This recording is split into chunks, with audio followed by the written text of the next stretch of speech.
Long video కదా, మామూలుగా తీసి మామూలుగా మాట్లాడితే సరిపోద్ది అనుకున్నాను మామ. కాకపోతే నాకు ఈ వీడియో తీసాక అర్థమైంది ఎంత కష్టం ఉంటుందని. మనం మజిల్ గెయినింగ్ ఛాలెంజ్ స్టార్ట్ చేసి డే 123 మామ. ఇది ఈ రోజు సండే కదా, అలాగే ఇంటికాడ ఉంటాం కదా అని చెప్పేసి ఒక రెసిపీ వీడియో చేద్దాం అనుకున్నాను మామ.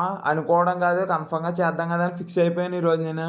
ఇంకా మార్నింగ్ లేచిన వెంటనే ఏం చేశానంటే మొత్తం నీట్ గా ఫ్రెష్ అయ్యి నీట్ గా రెడీ అయిపోయిన తర్వాత నీట్ గా అన్ని రెడీ చేసుకున్నాను మామ. స్టాండ్ గానీ ఇవన్నీ మొత్తం ఇంగ్రీడియంట్స్ అన్ని రెడీ చేసుకుని వీడియో తీసుకోవడానికి రెడీ పెట్టుకున్నాను. ఇక్కడ మొదలైంది మామ మనకు అసలైన టాస్క్.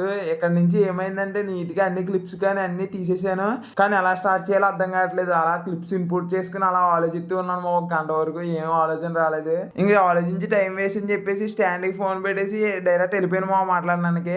అప్పుడు అర్థమైంది మా నాకు నిజంగా దగ్గరగా 2 నుంచి 3 గంటలు పట్టింది. ఈ 2 నుంచి 3 గంటల్లో నేను ఆలోచించింది ఏంటంటే వాటి అమ్మాయి చిన్న క్లిప్ చెప్పడానికే మనకి ఇంత సేపు పట్టిందంటే మామూలుగా మాట్లాడే వాళ్ళు అంతంత అలా ఎలా మాట్లాడుతున్నారా అని ఆలోచించాను మావ. నేనైతే నాకు ఆ చిన్న క్లిప్ చెప్పడానికి ఈవినింగ్ 6 or 5 అయింది మావ. ఇంకా అలా చూస్తుంటే ఇంకా మా డాడీ మళ్ళీ యానం వెళ్ళాలన్నారు. మరి ఇంటికాడ ఉంటే ఏదో పని చేయాలని చెప్పేసి యానం వెళ్ళాను. వెళ్ళి ఫాస్ట్ గా వచ్చేసి నీట్ గా మాట్లాడేసాను మావ ఏదో విధంగా. కాకపోతే వీడియో ఎలా వచ్చింది అన్నది మీరే చెప్పాలి. నేను అప్లోడ్ చేసాక చెప్తాను, ఒకసారి చెక్ చేయండి మీరే. ఇదంతా నేను ఎందుకు చెప్తున్నానంటే నేను చేసిన ఎక్స్పీరియన్స్ అంతా నేను మీకు చెప్పాలన్న ఒక ఒపీనియన్ తో చెప్తున్నాను మావ. అంతే. నాకు ఈ రోజు సండే అంతా దీంతోనే సరిపోయింది. ఇంకా ఏం చేయలేదు. అంతే ఈ రోజు కొంటా. మరి బాయ్ మావ.